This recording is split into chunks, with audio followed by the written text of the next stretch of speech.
In today's video, I am going to teach you how to assign access to tickets based on team membership in Hubspot. This setup is useful when you want ticket visibility and access to be controlled by team so that people only work with the tickets meant for their group. To follow along, make sure you are logged into Hubspot with an account that has permission to change team settings, since these are administrative controls. Start by going to the top right corner of your Hubspot account and clicking the settings icon, the small gear. This opens the main settings area where Hubspot organizes account-wide configuration. Next, look to the left sidebar and find Users and Teams. Click it to open the section where you manage who has access, how teams are structured, and what each team is allowed to do. Once you are in Users and Teams, switch to the Teams tab.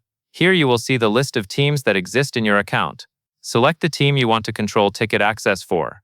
Take a moment to confirm you have the correct team, because the permission change you make will apply to everyone in that team. With the team selected, open the team options and go to Team Settings. Then choose Permissions. This is where you define what members of this team can access across different tools in Hubspot. Inside Permissions, find the Service category. Under Service, locate the Tickets permission. Change Tickets to Team Only. This setting is the key part of the process, because it restricts ticket access based on membership in the team. In other words, users on this team will be limited to tickets that fall within the team's scope, rather than seeing tickets across the entire account. After you set tickets to Team Only, go to the bottom right and click Save. Always save before leaving the page, because permission changes will not apply until they are saved. It is also a good practice to let your team know that access rules have changed, since their ticket views may look different afterward. And that is all there is to it.